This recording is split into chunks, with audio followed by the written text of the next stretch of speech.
Assalamu alaikum, good evening guys and welcome to C Results. I'm Miss Nyla and today is Tuesday, so that means you have a double dose of me guys. So we're going to start with ELA and then we have creative writing coming up. I must say welcome to all our viewers, whether you're joining us live right here on IBN Channel 8 or on our C Results page, right? That's on Facebook, so via the C Results page or the IBN TV 8 page. Welcome guys, I hope that you all had a great day at school, and parents, I hope that you all had a good day at work as well. Right, so as you know, we are currently on section 2 in the ELA paper, and we are just finishing up the task consisting of poetry, right? So today is going to be the last episode that we are going to do on poetry. So we're going to try to complete as much work as we can, and then next week when you join us, we are going to be starting with comprehension. As you know, for comprehension, that's also a full load of work. We have fiction and non-fiction passages, and I know some students are eager and waiting for us to touch on that, right? But now since we are finishing on poetry, right? Now initially when we just started poetry, which was just a couple of days ago, so we didn't stay very long on poetry. As you know, there are many poems that we can do, but just for the essence of time, how close we are to SEA, around 28 days again. Right, for the SEA exam. That's why we're just trying to get everything or as much work done as we can before we touch on reinforcement.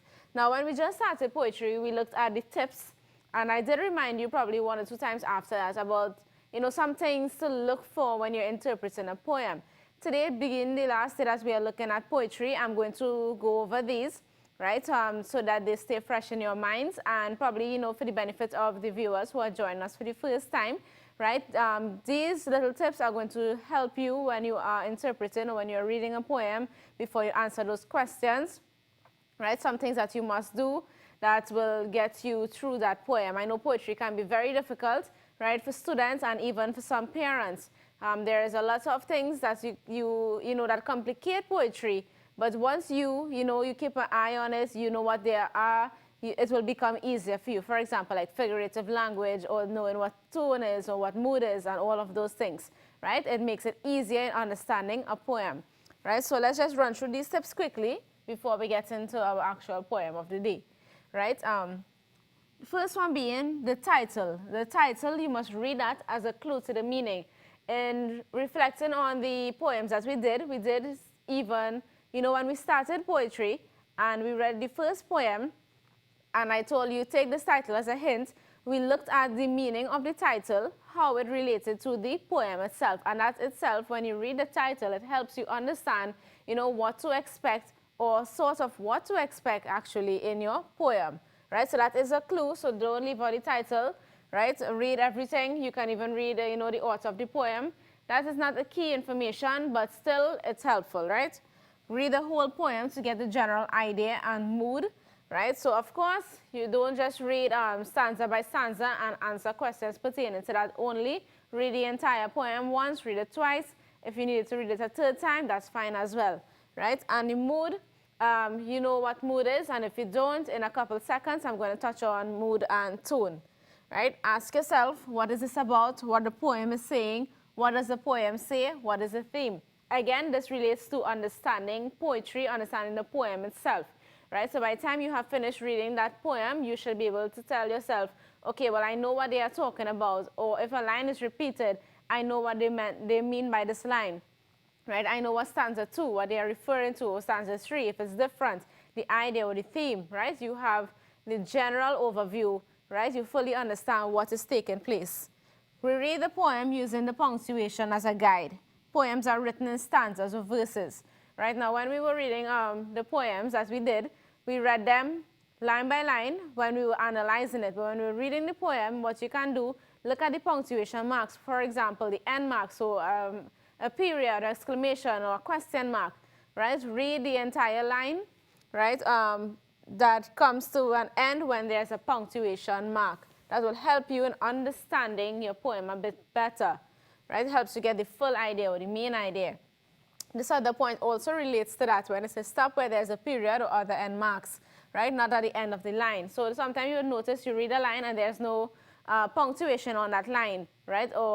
So what I'm telling you to do, read until there's an end mark, right? Or period or full stop, or just as I just said, helps you to understand the poem a bit better.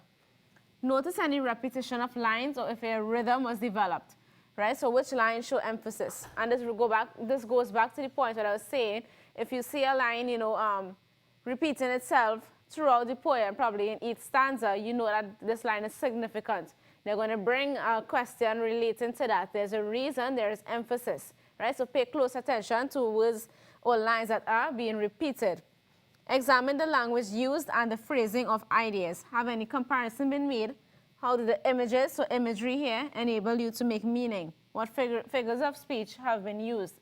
So this is the point where we learned about figurative language and sensory detail. Now, both of those are very important and key, right? That's a key component in poetry, imagery, right? Or any sort of sensory detail, as a matter of fact, is really important that you understand what they are saying, right? Now, if we have a poem and we don't have any sort of imagery or figurative language, right, you might think something is off, right? It doesn't add up because we are accustomed when we are reading a poem, there is some sort of figurative language or imagery. And of course, there are questions that follow pertaining to those. So it's very important that you know all the different figurative language. So, we touch on metaphor, simile, personification, hyperbole, oxymoron, alliteration, and one more, I'm not remembering it at the moment, but we did touch on about 7 different types. So make sure and familiarize yourself with it, right? I don't know if I said simile, but maybe it's simile that's missing there, right? So familiarize yourself, ensure that you understand what is personification as opposed to metaphor, any of those. As you know, they always ask you to identify the figurative language, probably in stanza 5 or stanza 1, right? It's the question will come. So this next point, read the poem aloud. Like I said, that is optional. However, it's not optional in the exam room on the day of SEA. You have to read your paper silently, but as a practice, as you are now, you can probably read your poem aloud if that helps you. That is not a must, that is not set in stone.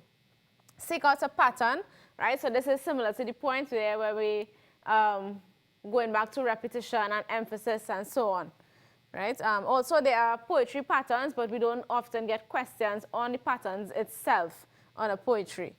Summarize in your own words what the poem is about and try to understand the poem's tone and theme, right? So this point here, of course, you must understand the poem, but the part about understanding tone is what is important here, right?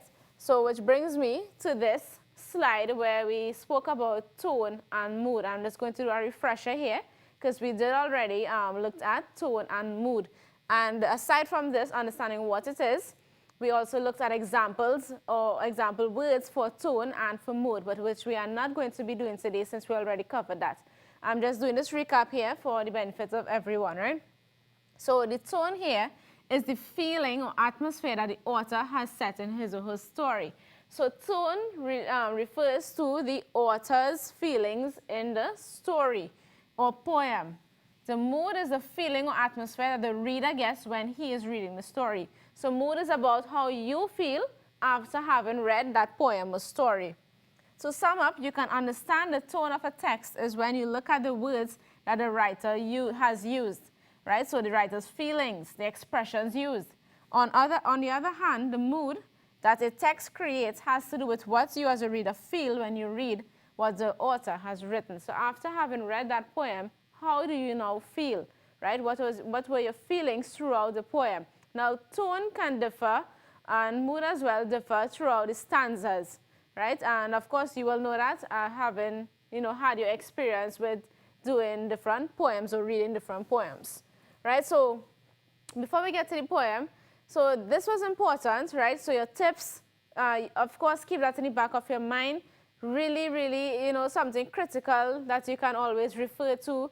If you're having doubts, well, what am I looking for when I'm reading a poem? If I have to answer questions, right? What are some things do I have to look for? And as I always tell you, when you're answering a question or answering a poem, questions in a poem, or similarly with a comprehension and a graphic, there are 2 things that you can do. You can read the poem and then read the questions and reread the poem.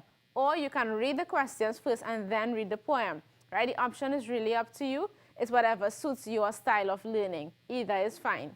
right? Now, the only benefit I see when you read the questions first is that, you know, when you read the poem next, after having read the questions, you have a general idea of some of the answers that you are looking for. Disadvantage to that, however, some students are focused, you know, their mind is fixed on, well, what is this question asking, and looking for that answer, rather than taking your time to interpret what the poem is actually saying, right? So just be mindful of those things, guys, when you are answering your questions.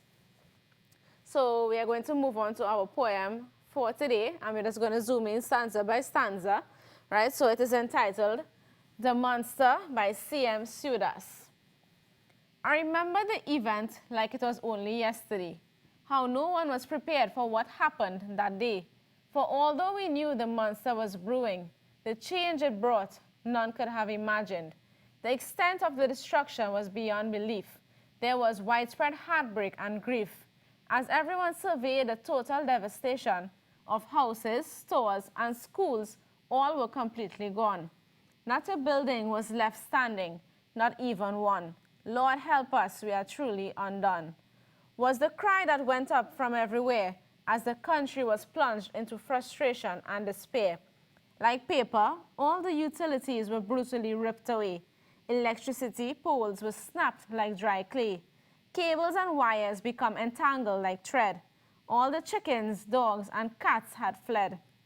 Given the depressing situation that lay before us, we knew that there was much we had to adjust. Everyone had to come together as one team to rebuild our country and pursue our dreams, right? So now that we have read the poem, we are going to reread it. This time we're going to analyze it stanza by stanza, right? So it is entitled The Monster. Now, you just read the poem, so you have an idea about what the monster is, right? Is it an actual monster, right? Or is it something that happened that can be described as a monster, right? So let's see. I remember the event like it was only yesterday, how no one was prepared for what happened that day. For although we knew the monster was brewing, the change it brought, none could have imagined. So that first stanza there is speaking about something that happened.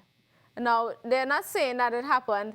It feels like yesterday, as a matter of fact, but did it happen yesterday, right? So the destruction that it caused, right, left that memory etched, right? So it's staying with them. They can't seem to forget what has happened on that day, right? For although we knew the monster was brewing, what is the monster here that they are talking about?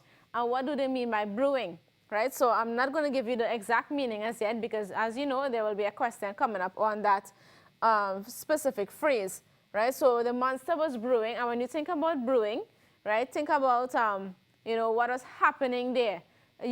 Try to use the meaning or find the meaning in the context of the line.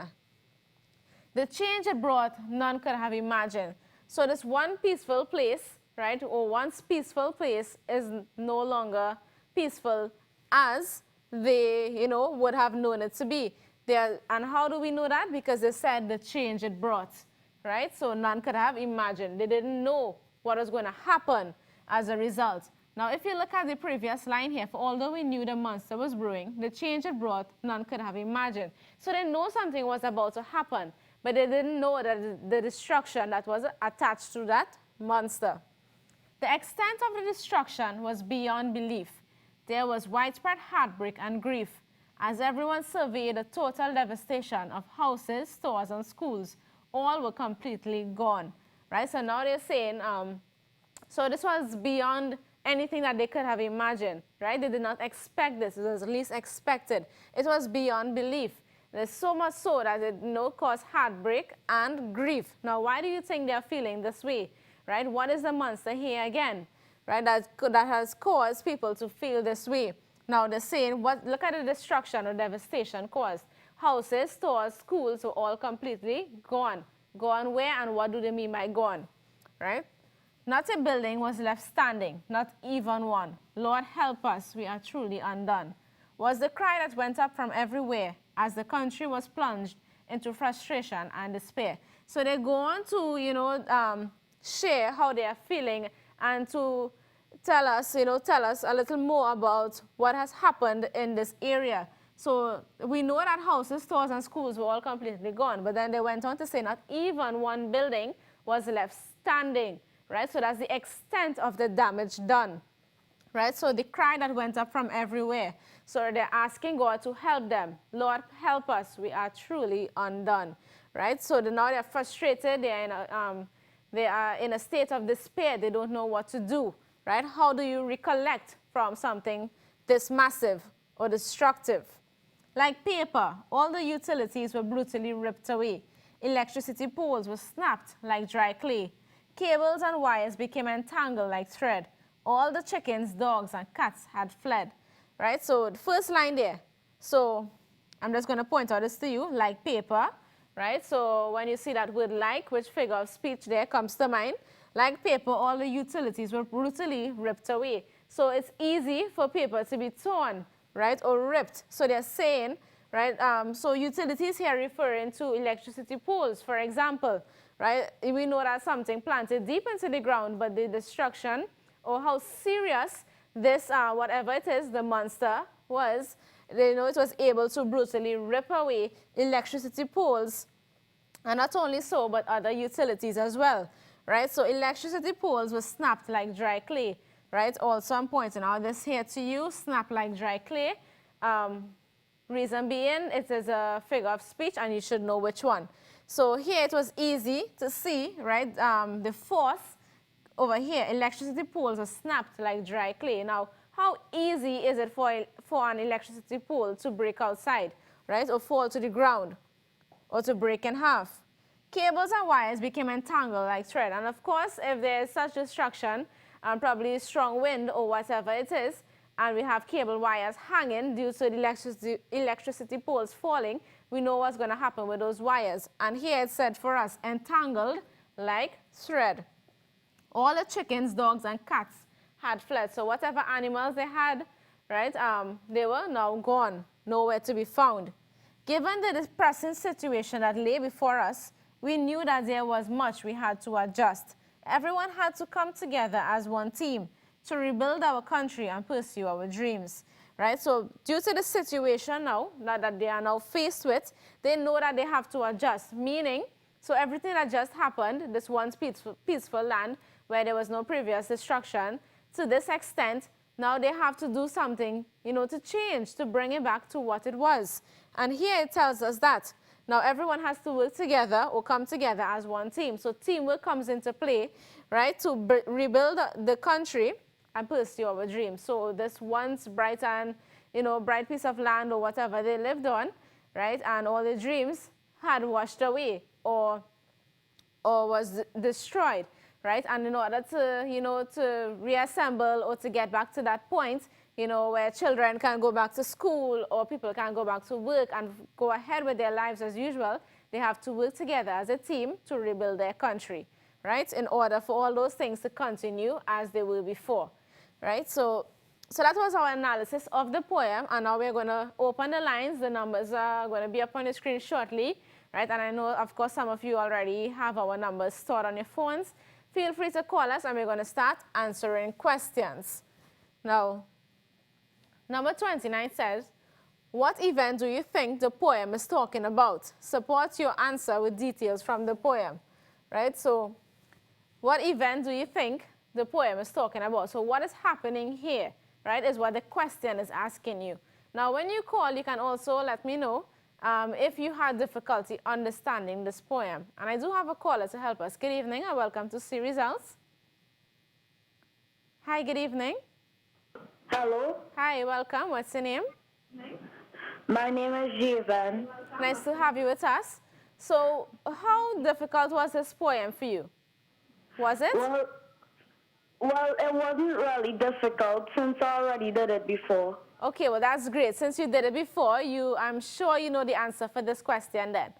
Now, what is the answer for this question? What event do you think the poem is talking about here?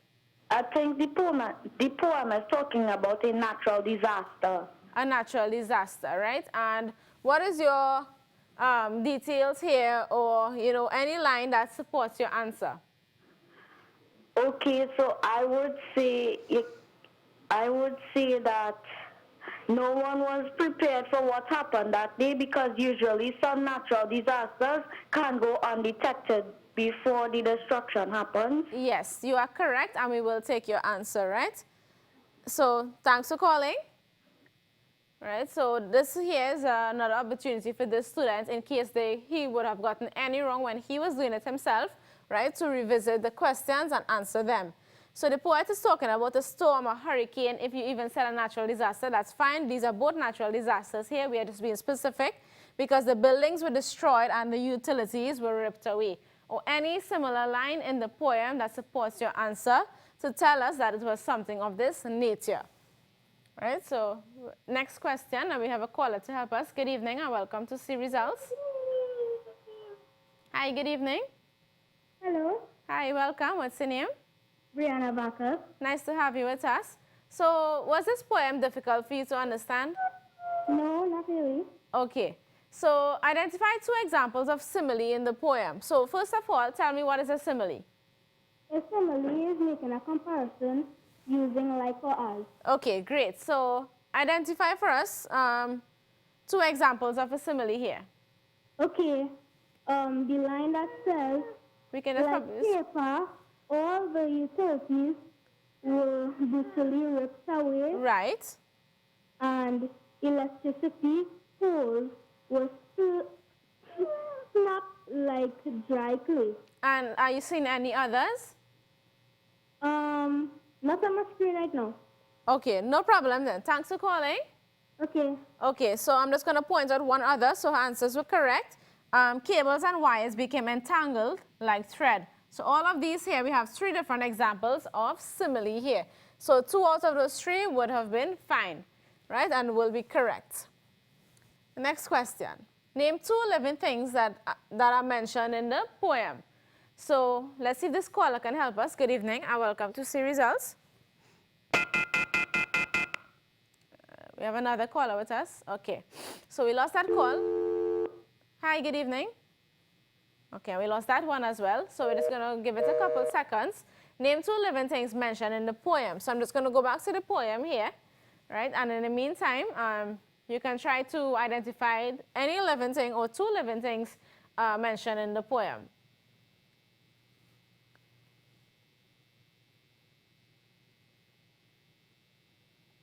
Okay, we can probably just scroll up a little bit.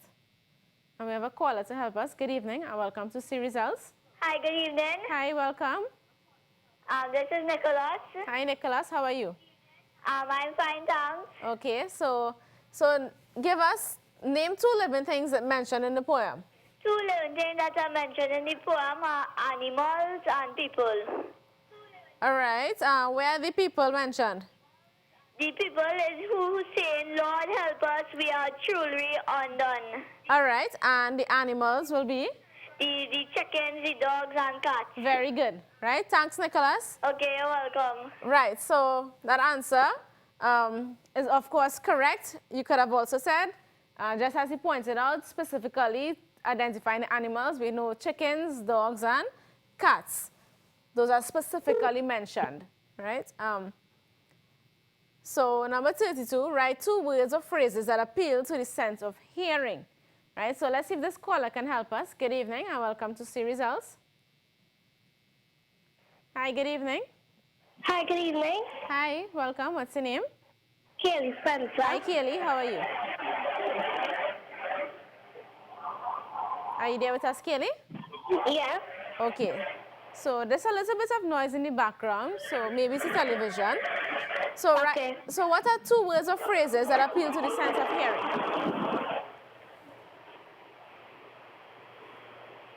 Pardon? What are 2 words or phrases that appeal to the sense of hearing in the poem?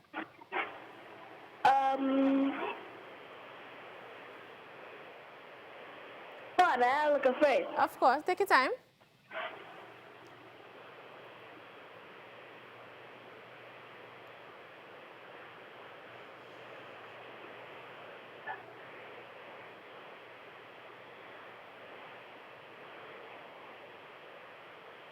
Rip and snap. Yes. Yes, we will take those answers as well. Thank you, Kaylee. No problem. Okay, so ripped and snapped, both sound words, right? So also you could have said two phrases that appeal to the sense of hearing are the cry that went up from everywhere, right? So the word cry here, electricity poles were snapped, utilities were brutally ripped away. So the word snapped, the word ripped, and the word cry. Any of those answers will be correct. All right, so good job there. Next question. What is the mood of the poem? Give 2 examples of words used to create the mood. We have a caller to help us. Good evening and welcome to See Results. Hi, good evening. Hi, welcome. What's your name? Zafira Bash. Nice to have you with us. So, remind me, what is mood again? Mood is how the writer feels about the poem. The writer? Well, how you feel about the poem. How you after feel. read it. Very good, right? So, what is the mood of this poem? Can I go back to the poem, please? Yes.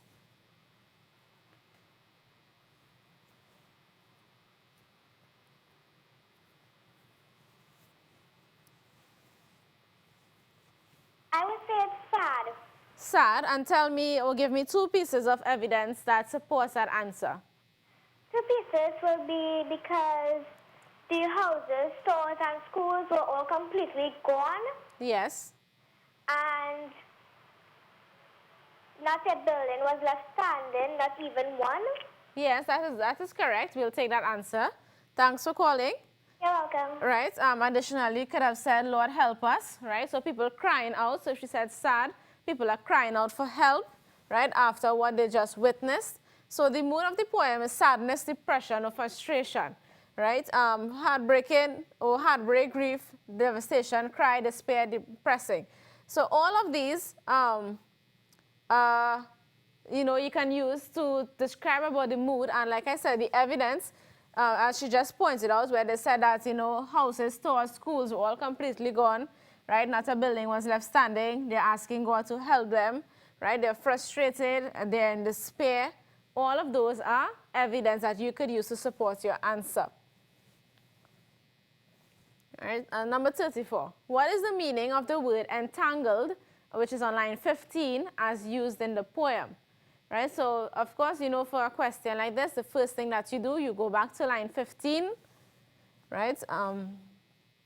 For some reason, the numbers are not here. 4, 5, 6, 7, 8, 10, 15. Now, you could also go and you can find it. So if you're not seeing the numbers here, for example, the numbers are not here, but usually they are.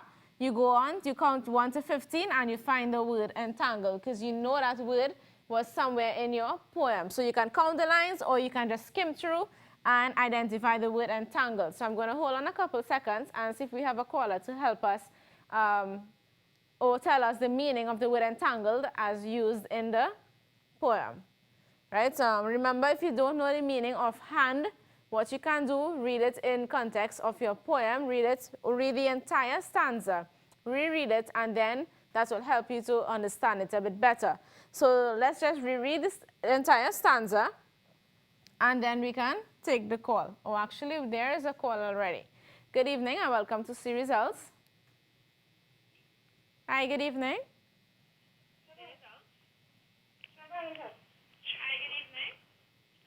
Caller, are you there with us?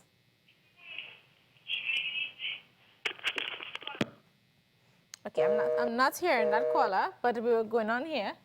Like paper, all the utilities were brutally ripped away. Electricity poles were snapped like dry clay. Cables and wires became entangled like thread. All the chickens, dogs, and cats had fled. Right? So the meaning of entangled here, and I'm just going to go ahead and answer this question. The word entangled means knotted or twisted together. Right? And as you can picture, something being, if not the word entangled, but tangled, we often use that word, right? It's like twisted. You can't seem to get it loose, or it's really closely twisted or knotted together. Any of those, or any synonyms along those lines will be correct. All right, so remember, guys, the numbers are up on your screen. Call us and help us to answer these poetry questions. Next question. What does the line, "For although we knew the monster was brewing," suggest? Right, so this is a line here that I withheld some explanation for. So now I want somebody to tell me what this line means. For although we knew the monster was brewing suggests. Now, like I always say, and I just said, you go back to your poem, you identify that line, which is actually the third line, and you reread the stanza, and then you get your answer. Good evening, and welcome to See Results. Hello, Hi, welcome. What's your name? Javen again. Okay, so this question, what does the line "for although we knew the monster was brewing" suggest? So that is actually line 3. So, Okay. So I think I would like to read it, please. The first stanza? Yes, go ahead. Please. Go ahead. The first stanza? Yes, go ahead. Go ahead. The first stanza? Yes, go ahead. Go ahead. I think it means that the persons of the village knew that it was coming. They knew that, okay, yes. But what was coming? The storm was coming. The storm was coming. That is what the monster is referring to here as, right? Okay, Yes. great job. Thanks for calling. Right, so the line suggests that they knew the storm or hurricane was gathering strength or that it was coming their way. Right, so probably over the news, radio, television, etc., they would have heard this news somewhere along the line. Where do you think the events described in the poem took place? Now, what is the setting basically of this storm? We had a caller there. Good evening and welcome to See Results. Okay, I think we lost that. So now they want to find out where exactly, or not exactly, or where do you think something like this would have happened? All right, so let's go back to the poem, take a closer look at it, and I just want to mention and commend the caller before. So that's the approach that we take for answering the question to express or tell us what this line means. You reread the stanza and then you get the answer. So that was the correct approach, right? You shouldn't just guess your answer from what you remember when you first read the poem, especially if you read the poem one time and you're just guessing from what you remember. Don't do that, guys. I'm advising you, please take your time and reread it. You have sufficient time. I know time runs out quickly, and for SE exam, it might feel so a bit, but take your time, gather your thoughts, compose yourself, and you will get it done. Okay, so we don't seem to have a call, so let me just go back to that question. Actually, we do. Good evening, and welcome to See Results. Hello, good day. Hi, welcome. What's your name? Kaylee again. Hi, Kaylee. So, where do you think the events described in the poem took place? I think the events took place at a city or a country because it says in the poem that buildings, schools, and stores was all gone, was all completely gone. Excellent, right? So thank you so much. All right, so that answer is correct. I think that the events took place on a small island or a city, right? So any of those is fine because all the buildings were destroyed and a storm or hurricane, and a storm or hurricane can do that, right? So destroy schools, stores, buildings, etc. So if you said a small island, a country, as the caller just said, or a city, all of that is correct. Of course, your answer must make sense. You can't say the world, right? So just be a little more specific. Suggest one way that the situation described in the poem can be improved. So let's take this call. Good evening and welcome to See Results. Hello? Hi, welcome. What's your name? Hello? Hello? Hi, what's your name? Brianna Barker. Okay, so nice to have you with us. So now I want you to tell me, what is this question asking? What do they want to find out in this question? They are asking, what is one way that can this whole situation, the town of city is going through, can be solved? Okay, so go ahead and give us the answer.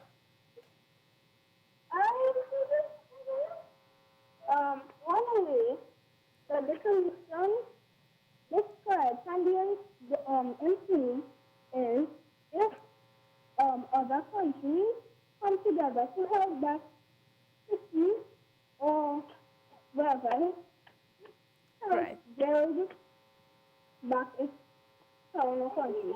Okay, so the bits that I did here, you were correct. I'm not hearing it too well, but I do think you have the correct answer. Right, thanks so much for calling. right? So that answer there suggests one way that the situation describes, so meaning the hurricane and the destruction that they just experienced. How can they now, right, get through that? What can they do? So one way that the situation can be improved is if people from other countries send help or aid with cleaning up and rebuilding, right? Just as we do when our neighboring countries experience such natural disasters. And we have a final question for this poem. What is the poet's point of view in stanza 5? I have a caller to help me. Good evening and welcome to See Results. Hi, good evening. Hi, welcome. What's your name? Zafira again. Okay, great. So tell me, what is the poet's point of view in stanza 5? So it's going to... Can you back to the poem? Yes, so we're just going to scroll along to the last stanza there. Right, so... Are you seeing it now? No, and I already seen it. Okay, can we just zoom on the last stanza, please? So given the depressing situation, right. Are you seeing it now? Yeah. Okay, so given the depressing situation that lay before us, we knew that there was much we had to adjust. Everyone had to come together as one team to rebuild our country and pursue our dreams. So what is his point of view here? His point of view is everybody has to come together to help put the country back how it was before the hurricane came. Right, so teamwork is what is going to get it done, right? Yeah. Thanks for calling. So he's depending on assistance. The poet's point of view in stanza 5 is that he or she believes that they can rebuild their country and continue their lives by working together as a team. Okay, guys, so that was the end, or this is the end of the first poem. We do have a second poem to go on to. However, I do need to take a quick water break, and when you rejoin me, we are going to get to that second poem. Don't go anywhere, guys. We'll be right back.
Sheikleisha Limited, the Caribbean's largest manufacturer of plain and printed paper bags, leaders in plastic bags, vermicelli, split piece powder, and greaseproof paper, ideal for doubles, french fries, and sandwiches. Supplying stores nationwide. For quality products, trust Sheikleisha Limited, 665-3336. For the everyday lowest prices on all grocery items, trust Low Cost Supermarket for the widest variety of quality products at low prices. Freshly picked fruits and vegetables, healthy products for your well-being, high-quality meat cuts, and a warm and friendly service. Low Cost Supermarket, Sun and Main Road, Cunupia.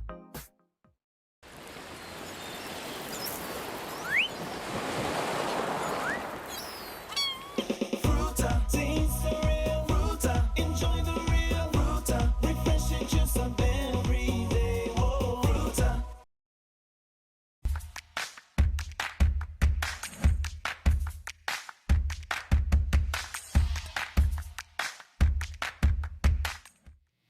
Assalamu alaikum, good evening guys, and welcome back to See Results. You are rejoining me, I'm Ms. Nyla, and we are on to ELA right now. So we just completed our first poem of the day, and now we are on to the second poem, right? So same rules apply, basically, same things you have to look out for. And so we're going to read the poem, and then we're going to analyze it, and then we're going to take calls to help us answer those questions. So this poem is entitled Sweet Memories by C.M. Sudas. She's the dearest woman ever of all the folks I know. She's the one who nurtured me and helped me to grow. She was my very first teacher who taught me right from wrong. She encouraged me to be my best and to stand up tall and strong. She taught me valuable lessons that I will never forget. I followed them closely all my days, so I have no regrets. No matter what you choose to be, she would always say, work hard and do your very best, for that's the greatest way. It's been 10 years since I've heard her soothing voice. I must accept it, I have no choice. I now cherish her true sweet memories. Because of her, my life's at ease. Okay, so let's go on to analyze it. The title being Sweet Memories, right? So, of course, the memories here that the poet has in mind is, of course, good memories, something that he cherishes, something that he ponders upon, right? So, takes him back to a good time. So, that's what is meant by the title there, Sweet Memories. She's the dearest woman ever of all the folks I know, right? So, those two lines there. So, of course, how many people do you know? So, lots of people. But he's referring specifically to this woman. She's dearest of them all, right? So out of everyone that he knows, he's referring to this one person. She's the one who nurtured me and helped me to grow. So when he was young, this is the person who took care of him, who got him through all his years, his youth. She was my very first teacher who taught me right from wrong. So this is the first person in his life, right, who impacted him. You know, who would tell him, well, it's not right to scatter your toys, not pack it back, so maybe go and pack back your toys or something like that, right? When you were young, and you can probably think about it, right? Who was your first teacher? Who comes to mind immediately? Who is the poet talking about here? She encouraged me to be my best and to stand up tall and strong. Now, of course, this is what somebody inspirational in their life will do, right? Want you to be your best. But this line here, and to stand up tall and strong, right? Now, what does this line tell us, tall and strong? What is the meaning hidden behind those words? She taught me valuable lessons that I will never forget. I follow them closely all my days, so I have no regrets.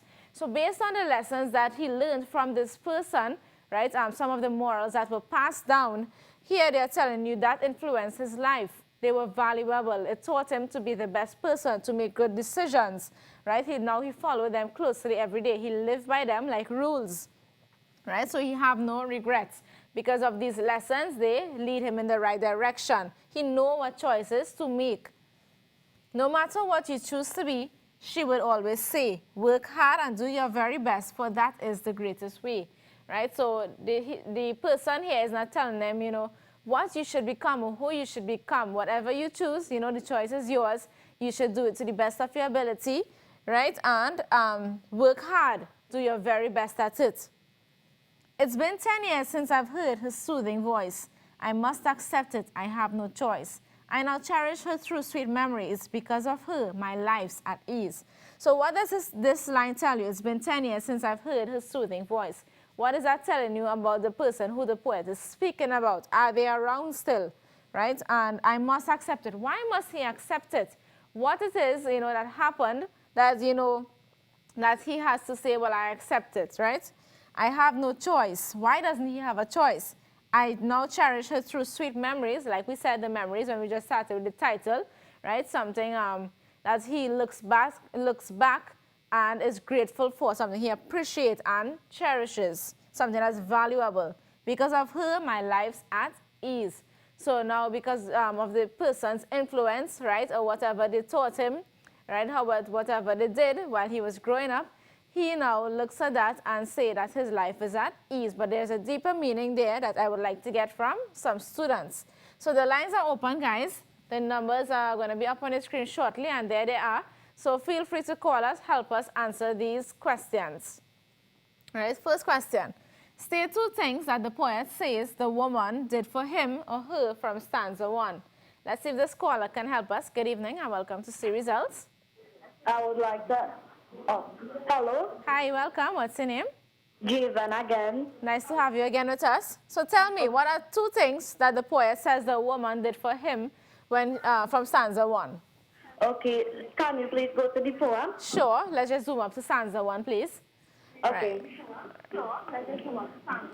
Right, so from stanza 1 there, what are two things that the person did for the poet?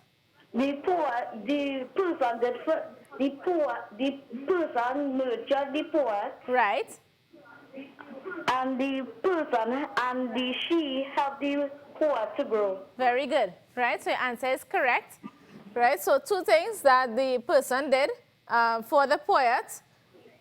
She nurtured the poet and she helped the poet to grow. So those answers were given directly in stanza 1. You did not even have to think. So great job there. Okay. Thanks for calling. Okay. Right, so those are what you call literal questions, where the answers are there in the poem. You just have to read and find your answer. Whom do you think is the poet referring to in the poem? Right, now, let's see if somebody can help me here. From having read the poem, who do you think the poet is referring to? And I have a caller to help me. Good evening and welcome to See Results. Hello, Hi, welcome. What's your name? Jonathan Sananan. Hi, Jonathan. How are you? I am good. Okay, so whom do you think is the poet referring to in the poem?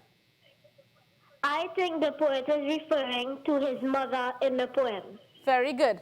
Now, yes, so this question is just 1 mark, so that's all you have to say, right? Thank you so much, Jonathan. You're welcome. Right, so we will take Jonathan's answer. Right, I think the poet is referring to his or her mother in the poem. Right, now if somebody would have said grandmother, that is also correct. All right, so anything closest to this answer, you would get your mark for it. The second part to this question, how does the poet feel about this person? Right, give an example from the poem to support your answer. So now you have to give me an example here. Notice when there are 2 parts to a question, you are usually given 2 marks. So as opposed to this previous question here, right, where you just had to give 1 straightforward answer, it was just worth 1 mark. So ensure that you look at the marks as well, so you will know how much to write. That is usually an indication about what you have to write. Right, we have a caller to help us. Good evening and welcome to See Results. Hello, Hi, welcome. What's your name? Jason again. Okay, great. So tell me, how does the poet feel about this person? The poet feels happy towards this person. Okay, and what is your evidence to support that answer? I would, my evidence, I would say is, she taught me valuable lessons that I will never forget. I followed them closely all my days, so I have no regrets. Okay, great. We'll accept that. Thanks for calling. Okay, thank you. Right, now, happy or loving, right, so feels very close to this person. Could have also said the poet loves this person very much because he says she is the dearest woman to me. So whatever answer you choose, right, the first part of the question, make sure that your reason or your example given is matching that response, right? It must make sense. So this question, identify a word or phrase from the poem that appeals to the sense of hearing. So let's see if this caller can help us. Good evening and welcome to See Results. Hi. Hi, welcome. Hi. Caller, are you there with us? Yes. Okay, what's your name? Iran. Okay, so tell me, identify a word or phrase from the poem that appeals to the sense of hearing. Word of phrase appeals to the sense of hearing. Yes.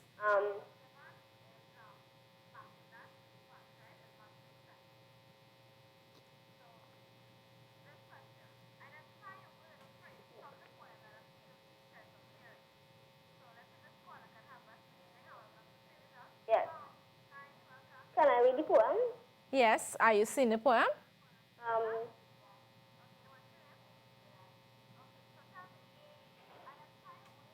Are you seeing it on your screen?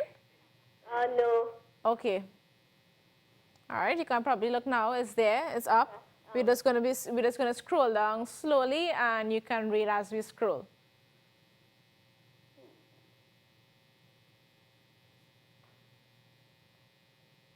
Can you scroll down? Yes.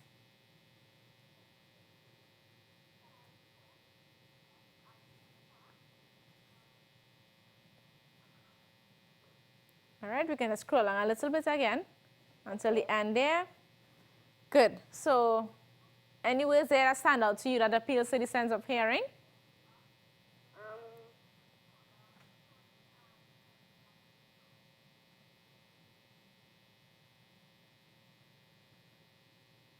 Nothing? Hold on. Yes, take your time. I know this might be a bit of a challenge. It's been 10 years since I've heard her soothing voice. So which word there will stand out or tell you that it appeals to the sense of hearing? Soothing. Soothing. Excellent job, right? Yeah. Thanks so much for calling and having patience with us, right? I know this might be a bit challenging having for us to scroll up and down and so on, but good job, right? So a phrase that appeals to the sense of hearing is a soothing voice, right? So notice so far, throughout all the poems that we did, the figurative language was tested, right? And some sort of sensory detail. According to the poem, what advice was the poet given? We have a caller to help us. Good evening and welcome to See Results. Hi, good evening. Hi, welcome. What's your name? Zafira Bash. Okay, so tell me, according to the poem, what advice was the poet given? Can you go back to the poem, please? Sure. So we're just going to zoom from the top and come down for you. Scroll from the top, sorry. The advice was,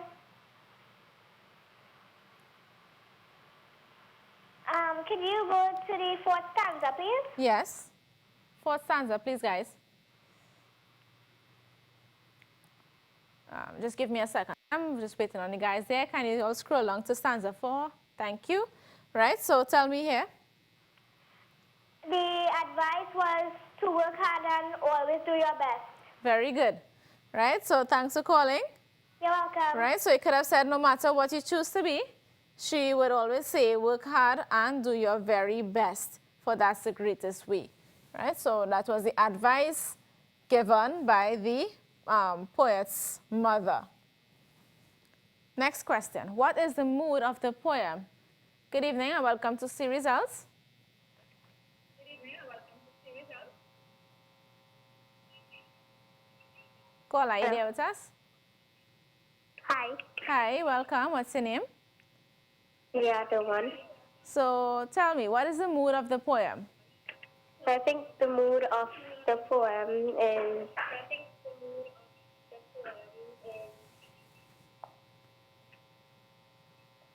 I can see poem. Can you say that again? Can I see the poem? Oh, okay, I've seen it. Okay. So again, we're just going to scroll along slowly for you.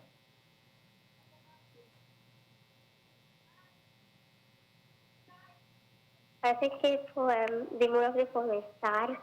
Is sad. Okay, tell me why. Because the last paragraph saying that that it's been 10 years since I've heard her soothing voice. Okay, no problem. I'll take that answer. Thanks for calling. Right, so Okay, bye. Bye. So as you can see in these questions, there are multiple answers that you can give, right? Of course, the examiner will know that, right? For example, the answer here was the mood of this poem is reflective as the poet is looking back on, you know, what he had or with his mother, right? Now, if you also say sad, because now you're saying that the poet here, right, just as the caller pointed out in the last paragraph, as she focused on that, said that it has been a long time, 10 years, since he heard a soothing voice, right? So sad because probably he misses his mother, right? So any of those answers will be fine. So don't have to worry too much about it. Of course, guys, your answers must be as close to the question, what the question is asking, right? You cannot make up anything, right? Next question. Identify a word from the poem which means the same as people. And I have a caller to help me. Good evening and welcome to See Results. Hello? Hi, welcome. What's your name? Hello? Hi, welcome to See Results. Can you go to the poem, please? Sure. Who am I speaking with today? Dr. Taylor. Okay, so tell me, which word in the poem is the same or means the same as people? So we're just going to zoom for you slowly and scroll. Okay. Um, stay on the first paragraph, please. Okay. First paragraph. Yeah, the word that means the same as people is folks. Folks, right? Thanks for calling. Your answer is correct. Right? So that was... Okay, bye. Okay, bye. So that was an easy one, right? 1 mark. Right? So thanks for calling. What is the meaning of the word nurtured as used in the poem, which is on line 3? We have a caller to help me. Good evening and welcome to See Results. Hi, welcome. Hi, Hi, good evening. What's your name? this is Aiden again. Okay, so tell me, what is the meaning of the word nurtured as used in the poem? So that is on line 3. So that's the first stanza there. Oh, the meaning would nurture. Yes, nurtured. Nurture means to take care. To take care of, right? So excellent. Thanks for calling. You're welcome. Right, so the meaning of the word nurtured was to take care of course, guys, or to take care, or cared for. Now, if you don't know the meaning, as I'm telling you, and I keep repeating, read the entire stanza and try to make sense of the word in its context, right? And that would have, you would have, come up with that answer when you said, she's the one who nurtured me and helped me to grow. And that gives you an indication of the meaning there, as used in the poem. According to the poem, why is the poet's life at ease? And let's see if this caller can help me. Good evening and welcome to See Results. Hi, good evening. Hello. Hi, welcome. Hello. Hello. Hi, welcome to See Results. Can you hear me? Yes. Okay, so tell me, according to the poem, why is the poet's life at ease? So that is actually the last stanza. We're just going to go to that for you. So tell me, why is the poet's life at ease? Because he cherished the sweet memories. Okay. Anything additional you would like to add to that answer, aside from cherishing the memories? No. All right, okay, no problem. Thanks for calling. Right, so we can say that's part of the answer, but going a little more into it, right? The poet's life is at ease because he or she was able, because he was well taught by his mother. So all the valuable lessons that he learned, right, he can live by them. He has something to look or to reflect upon and say, or take this away from his teachings from his mother, right? And because of that, due to that, right, he's now able to face life challenges from all the lessons learned. So he have those things to carry forward with him. So if he's in a state of difficulty, or finds himself in a sticky situation, he can probably look back at one of those valuable lessons his mother taught him, right? Next question here. In your own words, explain the last stanza, right? I'm going to take this call to help me. Good evening and welcome to See Results. Hello, Hi, welcome. What's your name? Jason again. Okay. So tell me, in your own words, explain the last stanza. So I'm just going to go to the last stanza for you. Okay. Right? You can take your time and read it if you need to, that's fine. And then you can tell me what it means. Okay. And then you can tell me what it means. Okay. And you can tell me what it means. Okay. You can tell me what it means. Okay, so I think I have my answer now. Okay, go ahead. So I think the last stanza is saying that the poet misses his mother. Right. And to remember his mother, he has to remember his sweet memories. Uh-huh. And because of her, his life is much easier now. Okay, very good. Right? Thanks for calling and giving us your answer. Right? Okay. And that answer is correct. Right? So you can also say the poet's mother has been dead for 10 years.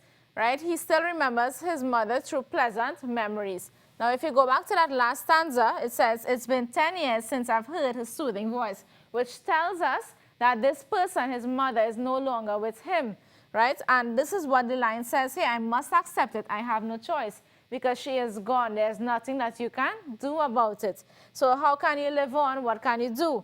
You cherish her through sweet memories, right? And because of that, your life is at ease. So that's what the last stanza of this poem means. Okay, guys, I'm just going to take a break. When you rejoin me, we're going to get started with creative writing. Right, so don't go anywhere. I'll be back with you in a couple minutes.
Sheikleisha Limited, the Caribbean's largest manufacturers of plain and printed paper bags, leaders in plastic bags, vermicelli, split piece powder, and greaseproof paper, ideal for doubles, french fries, and sandwiches. Supplying stores nationwide. For quality products, trust Sheikleisha Limited, 665-3336. For the everyday lowest prices on all grocery items, trust Low Cost Supermarket for the widest variety of quality products at low prices.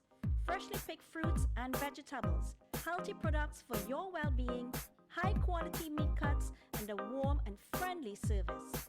Low Cost Supermarket, Sun and Main Road, Cunupia.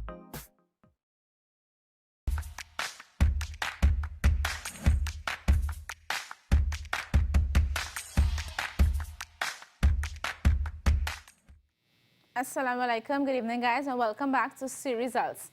All right, so just before the break, we were looking at poems. We're on poetry. Now, I am going to finish my last two questions with poetry, and then we're going to get started with creative writing.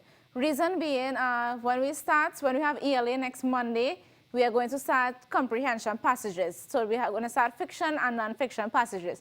So like I said, today is the last day that we will be doing poetry until closer to the essay exam, hopefully when we get some time to do one of those practice test papers. Right, so that's the reason I'm just going to carry on with these couple of questions, and then we're going to start with creative writing.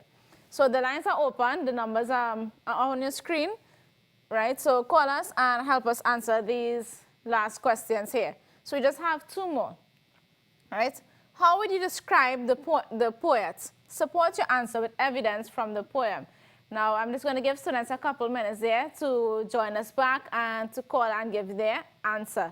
Now, understand what the question is asking. How would you describe the poet, right? So what would you say about the poet? You can give us an adjective here to tell us a little bit about that poet. Let's see if this caller can help us. Good evening and welcome to C Results. Hi, good evening. Hi, welcome. What's your name?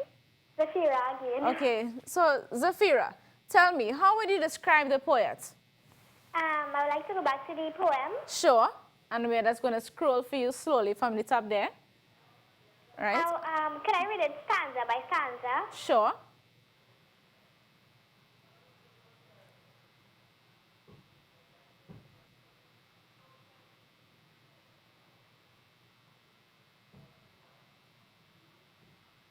While she's doing so, everyone at home can do the same, right? That will help you to answer the question properly, right? To refresh your mind. Can you scroll down a little bit, please? Sure.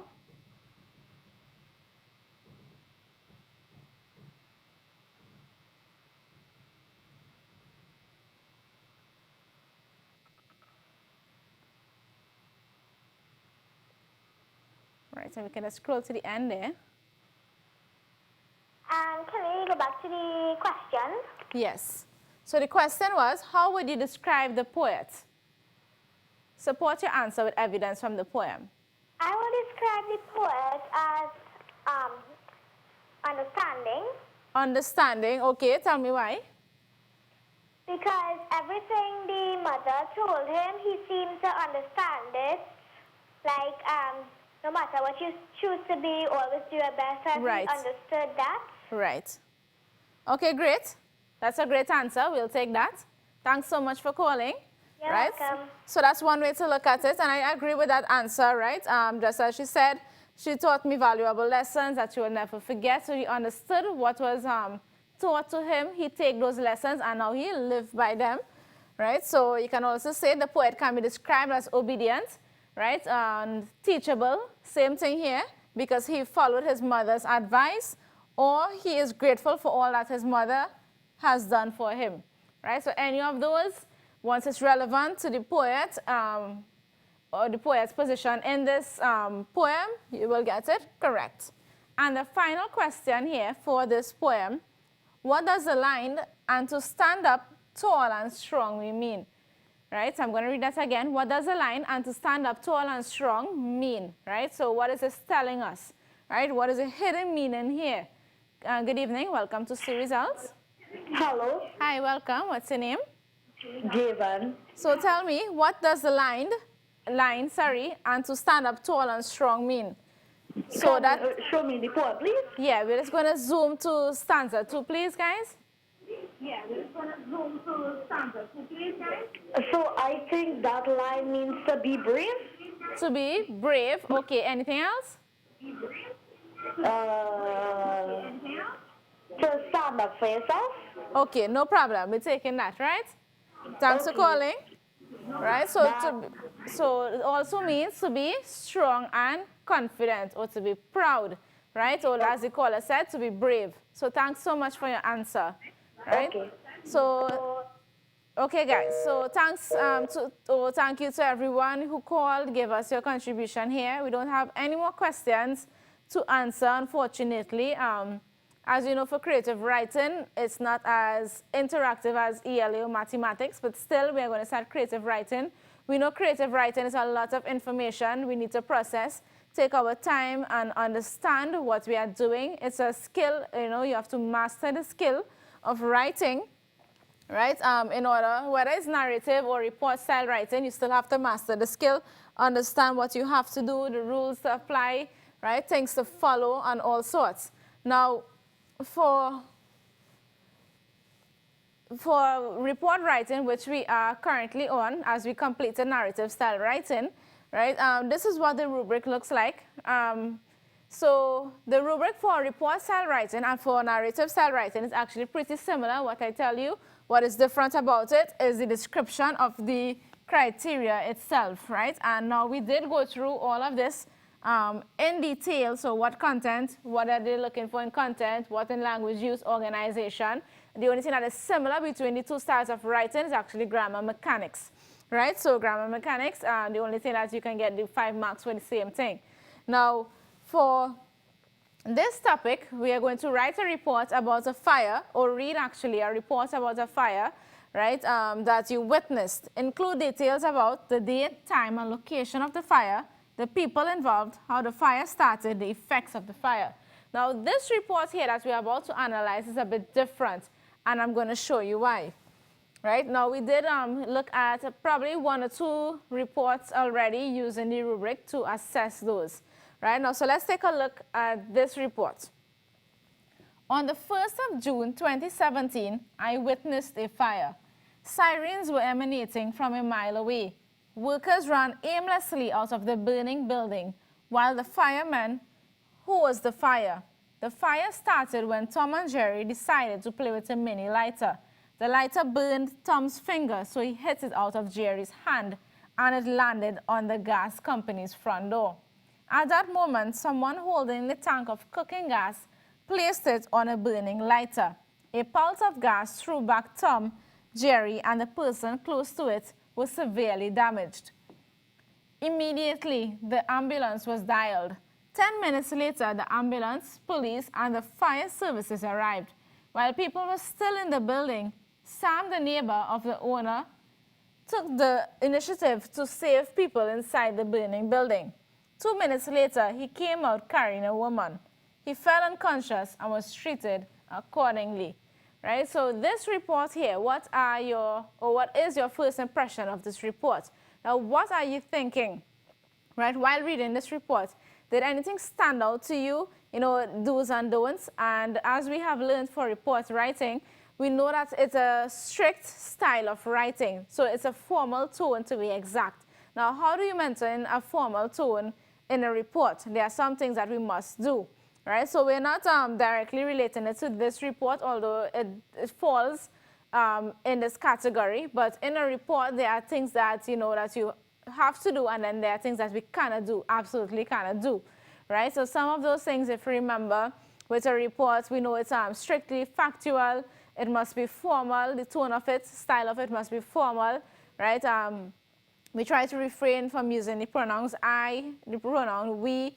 Also, no opinions must be given, no direct speech, any of those things, right? So you have to be very careful. No figurative language, no sensory details. As opposed to narrative, you can use all of those things, right? And it would not be a problem. However, in report style writing, it's a bit more tricky, hence the reason we are trying our best to get you to understand what you have to do in order to, you know, get your report writing up to standard. Right, so let's look at this report here. Right, so this was a short report, if you agree. Right, so this here is actually, the descriptors here is what content entails. So this is how the rubric looks when you are marking the piece. Right, so the content criterion parts of it, they're looking for relevant main ideas and supporting details. Right, so what happened from beginning to end of the report, right? You have to give an account of the events. So the persons involved, we know when we're talking about persons involved, you must give the first name and the surname of the person upon its first or their first introduction. Right, the location of the event, the date and the time. Let's see what the comments are for this content section of the report. So details satisfactorily explain what happened, right? So we have a fair idea about, you know, what happened, right, from beginning to end in the report. Now, there are some things that we can argue there, right, but let's just go ahead with the comments and then we'll get to that, right? So no surnames are given of the persons involved. Before I give that, I just want to go back to this point here about details, right? Now, while the child did give some details, the details are not very clear, right? There are some things that are missing, some things that could have been omitted as well, right? So next point which says no surnames are given of the persons involved. Now, surnames are really important when you're introducing somebody for the first time in a report, guys. You introduce them by using their first name and their last name. If you are mentioning this person a second time in a report, you can thereby mention them using either the first name or the last name. For example, in the introduction, you introduce somebody as what is a caller? I'm trying to remember the caller's name from just now, right? So Zafara Baksh, right? I believe that was the student's name. Please correct me if I'm wrong, right? So if you said that name in the introduction of the report, and then the second paragraph you would like to mention about her again, you can say Miss Baksh, right? Or Miss Zafara. Anyone will be fine, right? But if you're introducing somebody for the first time, whether it's in your third paragraph or your first paragraph, first name and last name. Right here, the child failed to do so, right? If we go back to the beginning here, they said Tom, they said Jerry, right? So first names were given and only that. But Tom, who, and Jerry, who is the more important question, right? Remember the key idea, the idea is maintaining a formal tone. The location is not clear as only the detail of a burning building is given, right? So we don't know if it's a park, if it's a school, if they are at a grocery, where they are, right? You must tell us specifically location. Remember, in content, these are the things here that you are working up to get 5 marks for. If 1 or 2 is missing, marks are going to be deducted, right? The date is noted in the first line. The time, however, is not given of the event, right? Both date, time, location, key information, as you can see right to your side in your content descriptors. The first 2 sentences are not relevant to the report. So if you go back to the first 2 sentences there, on the 1st of June 2017, I witnessed a fire. Sirens were emanating from a mile away. Right now, what is that telling you there? Workers ran aimlessly out of the burning building while the fireman hosed the fire. So here they are taking up the style of narrative style writing. This is not information that you need for a report. Report is strictly factual, sticking to the point. No opinions must be given, no description must be given. Here we can see description. I witnessed a fire, sirens were emanating from a mile away. How is that relevant to your report? If it's a narrative style writing and you want to tell us about, the atmosphere, build your setting, that is fine. In your report, guys, we cannot do so, right? So be extremely careful. Now, what about language use? The second part of the rubric, right? So your descriptors are exclusive use of factual language, so they're focusing on factual language, exclusive use of formal language, fluent varied sentence types. So I am looking for factual language, no opinions must be given, formal language, right, maintaining the tone of your writing, and varied sentence types, so that refers to your simple, compound, complex sentences. Sentence variety, basically, right? We don't want you using the same type of sentences throughout your report. Same as with narrative. The use of factual language is inconsistent, right? So 1 minute, you would have noticed that, the person is speaking or giving or writing from the perspective of a narrative style, and then in a report style, right? So you must maintain the same factual language and formal tone throughout your report, right? It should not vary. Sirens were emanating from a mile away. This is evidence of narrative style writing, right? Description going on there. Lines 1 to 2. Sam, the neighbor of the owner, took the initiative to save people inside the burning building. Again, lines 9 to 10, right? So we are seeing here narrative style writing. I'm not sure if the students here is not familiar with exactly the rules to abide by for report style writing, right? So that looks like the case here.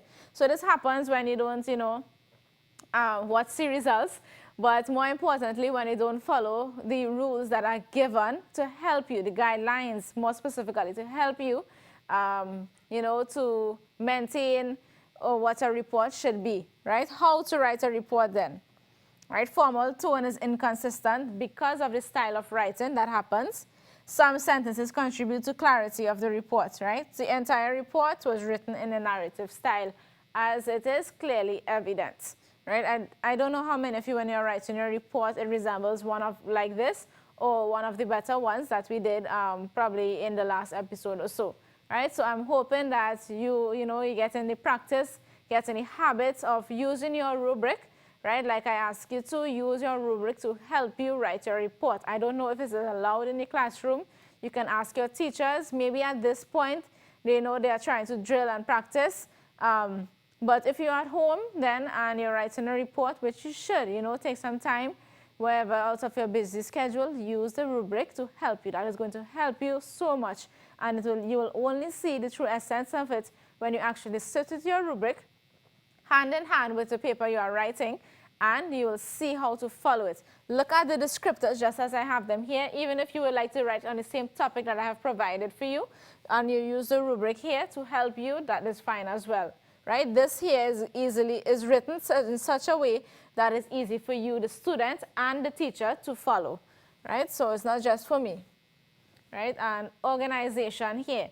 So what does organization have to deal with? A couple of things, right? So when you join me or rejoin me after the break, it's time for the Maghrib Adhan. When you rejoin me, I'm going to share a little bit more about organization and grammar mechanics in the rubric for assessing this piece.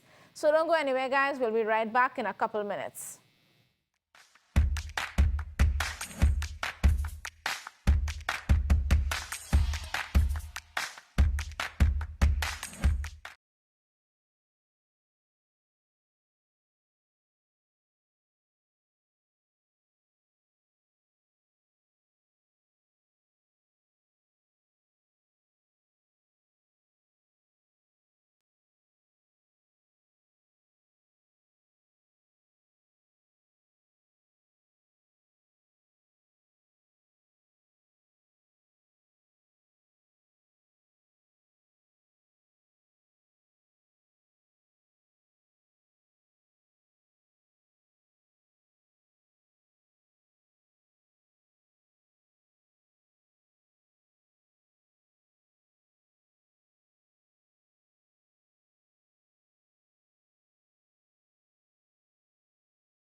الله أكبر الله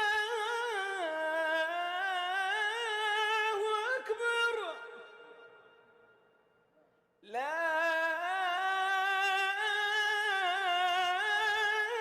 إله إلا الله.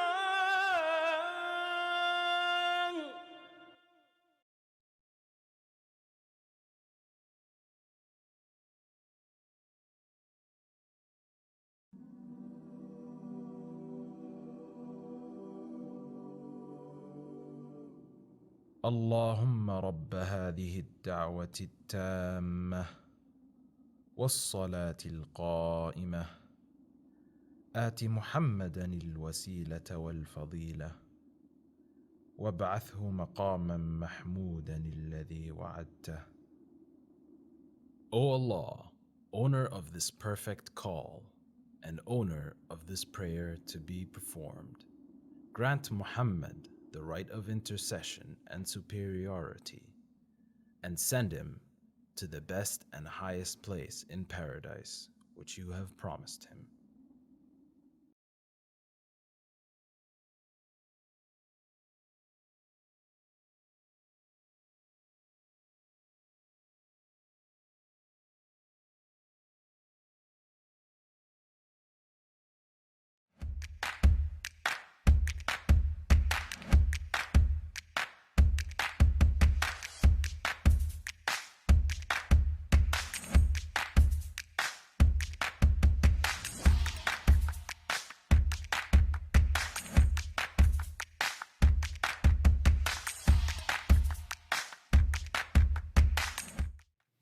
Assalamu alaikum, good evening guys, and welcome back to C Results. So if you're just joining us, we are currently on creative writing and we are assessing a piece using the reports rubric. So now we have already covered language use and content in the rubric for this piece, and now we are on to organization, right? So we're halfway through.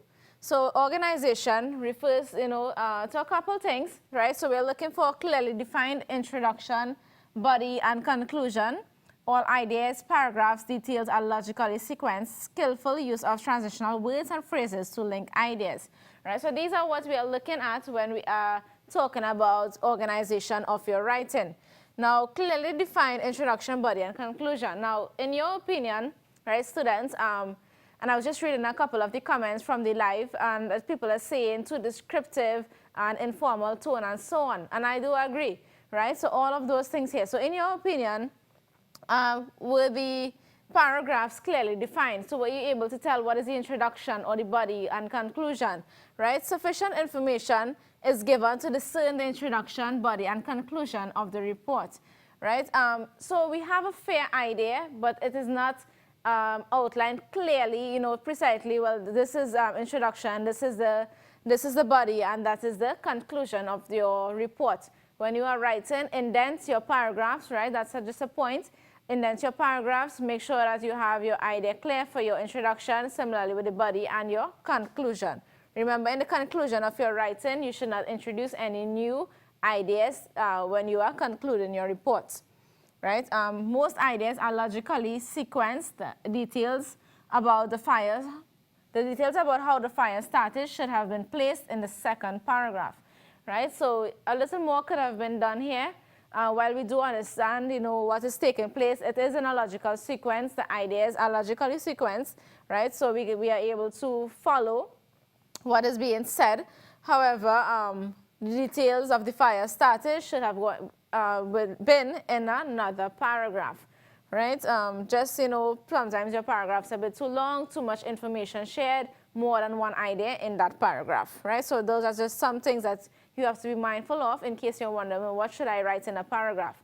Now, if you remember when we just started before narrative and before report, that was one of the first things we started with, what to write in a paragraph, right? So if you're having difficulty, composing a paragraph properly and you don't know what to write, go back to one of those earlier episodes and get that information, right? Also, transitional phrases are used adequately, right? So we did notice that use of transitional phrases, that's fine. We didn't really have any problems there, right? Now, what I want to remind you of, as you know, in report style writing, there are transitions that are specific only to report writing and those that you can use for narrative. Of course, the narrative list will be longer than the report list, right? So we did provide for you, that list for you as well, so familiarize yourself with it. And finally, we have grammar mechanics, and this is what I was saying. Capitalization, use of parts of speech, punctuation, spelling, basically the same. Actually is the same for both reports and narrative writing. So a few errors in punctuation and spelling were detected, right? So there's a missing full stop. You would have noticed some missing full stops at the end of the paragraphs, right? Example, paragraph 1 and 3. Also some missing commas there. So 10 minutes later, so after your transitional phrase, use a comma, right? Later, the ambulance, police, and fire services arrived. Similarly, 2 minutes later, he came out carrying a woman, right? And spelling errors, well, actually just one spelling error here. The word dialed should actually have double L instead of a single L there, right? When you're making it past tense. So be mindful of all of those things. They contribute, they add up at the end of your writing, right? So now let's just calculate the total for the student. In content, he received 3 marks, right? Language, that's 3, so that's 6 marks. Organization, 3 again, 9. And grammar mechanics, also 3. So in each part or each aspect of the rubric, he obtained a total of 3 out of 5 marks, right? So that's 12 out of 20 marks. So you see when the marks are minus in each category, right, in the rubric, you see how they add up. So we are, of course, trying to avoid that. We are aiming for the maximum mark, which is 5 marks in each of the criterion, which adds up to a total of 20 marks. 12 out of 20, not the best mark, and of course, you can work towards sending that mark up. So if that is where you are currently in your writing, I'm urging you guys, please rewatch the videos, right? All the information is provided for you. What you simply have to do is practice. Now, you're not going to get this if you do not practice, right? That is key in all of this, whether it's narrative or report style writing, right? That's how you're going to excel in any one of those. Now, we have a couple minutes before Sejaz joins us. As you know, on a Tuesday, he joins us to share some of your work, right? So I know some of you are looking out to see whether your name is going to be showcased on the show today, right? But let's see how much of this report we can get in before that happens. On your way to the cafeteria at lunchtime, you see a standard 4 child bullying a standard 1 child. Write a report to your school's principal about the incident. Include details about the bullying and the outcome. Again, you can reread your topic. Make sure you understand what the topic is about. Remember to write specifically on your topic, guys. If you write off topic, then you know what's going to happen, right? And we don't want to lose any marks that we could have gained, right? On Wednesday, 13 June 2018, there was an incident that occurred at lunchtime at the cafeteria at school. The incident was that a standard 4 child was bullying a standard 1 child. The standard 4 child was Varun, and the standard 1 child was Amanda. The only witnesses to this incident were my friend, James, and I. We witnessed that Varun came to Amanda and said to her, "Give me all your money or else I will hurt you." When Amanda refused to give him the money, Varun pushed her down on the ground and ran away. But when we saw this, we immediately made a decision. The decision was that James would check on Amanda while I tell a nearby teacher about the situation. I then saw Mr. Muhammad, a teacher, walking in the hall. I then ran to Mr. Muhammad and told him everything about the situation. Mr. Muhammad first checked Amanda. When he got to Amanda, he found out that her head was bleeding. He then went to her office and called Amanda's parents. After he checked on Amanda, he told Varun, Jenna, and I to go to the office to investigate the incident. Later that day, Varun admitted that he bullied Amanda after Mr. Muhammad told him to tell the truth. Mr. Muhammad also called Varun's parents and gave them a note stating that he would be suspended for an entire week and must return with an apology letter. Amanda's head had finally stopped bleeding when her parents arrived. Varun's parents also gave Amanda's parents $500 in case anything would go wrong with Amanda's head. Before everyone left the office, Varun said to Mr. Muhammad, "I will never do this again." Okay, guys, so what are your thoughts on this report, right? Did you see anything that was wrong, right? Did anything stand out to you? What could have been different, right? Now, those are some of the things that you need to be mindful of when you are writing. Now, for content here, right, we know, just as we said in the previous explanation, using the rubric to assess the piece, these are your descriptors and your score. So this is what we are focusing on in order to give you that 5 marks for your content, right? So let's go on to the comments here. The location, date, and time are stated in the first paragraph. Do you agree? Yes, everything there was given to us, right? Details of what happened from beginning to end are given. So we have a fair idea of throughout the report about the incident that took place. Only the first names of the persons involved are outlined. The teacher is the exception. His surname is given, right? So the students themselves, their last names were not given, but the teacher's name, first and last, was, actually he said Mr. Mohammed, but that is actually, let me just double check that. He said, right, my friends, James and I. Okay, we say here Mr. Mohammed, right? The last name here actually could have been said, right? So Mohammed, whatever, if he's a teacher, our teacher, Mr. Mohammed, and he could have had the last name as well, right? So that's just an error there.